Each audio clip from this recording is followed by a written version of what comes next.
I reserve the balance of the 5 minutes. Mr. President. Senator from Delaware is recognized. Mr. President, I have great respect for my friend from Arizona. Our troops don't lose war. Bad policy, bad leadership loses wars.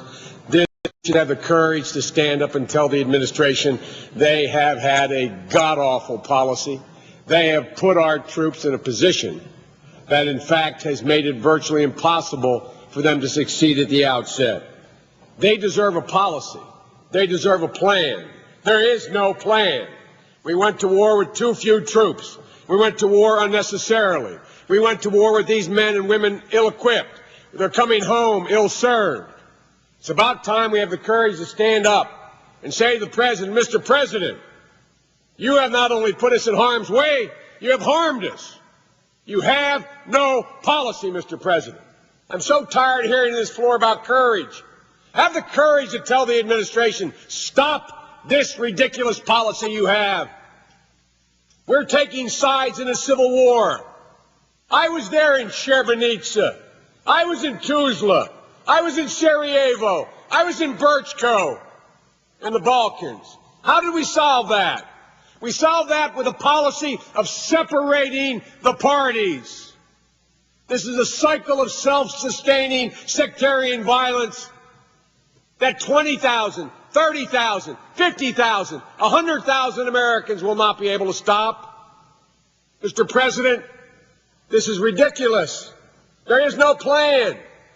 I ask the President, everyone else that comes forward with a plan, whether it's capping or surging or whatever they have, will it answer the two-word test? Then what?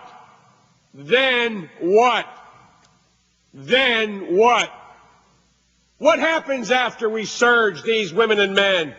And by the way, he said General Petraeus is one who believes. He may be the only one who believes this is a good idea. Virtually no one else thinks it's a good idea. Look, in this story about the Constitution, we gave the President specific authority, which is our responsibility. It was to take down Saddam if need be. It was to get rid of weapons of mass destruction that did not exist, and it was to get compliance with the UN resolutions. Every one of those have been met. Saddam is dead. There were no weapons, and Iraq is in compliance with the UN. So if you want to be literal about it, his mission no longer has the force of law. Everyone I have spoken to, including from the Biden-Gelb plan straight through to the Iraq Study Group, says, look, use our troops wisely. Use them wisely. And what are the missions? We have the right and obligation constitutionally, and we should have the courage constitutionally to exercise our responsibility to say, why are our troops there? Did anybody in this floor, did anybody count on the utter incompetence of this administration when they were given the authority they were given? Absolute incompetence. I stood on this floor 3 years ago saying we need another 100,000 troops before the sectarian violence became self-sustaining and warned as others did. Once it did, all the king's horses and all the king's men cannot hold that country together. So what's our objective here? Our objective is to leave Iraq relatively stable within its own borders, not a threat to its neighbors, and not a haven for terror. What is the President and my friend from Arizona and others insisting on? What can never be a central government that is a democracy that is going to be fair to the rest of its citizens. It is not possible. Mark my words.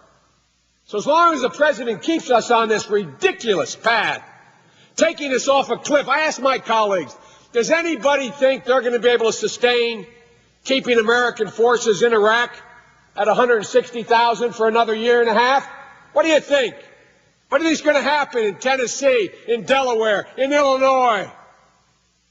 Are we going to break this man and women's army?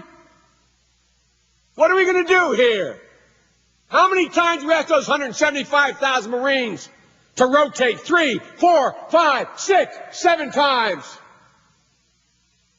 And what is the president's political solution? I love this.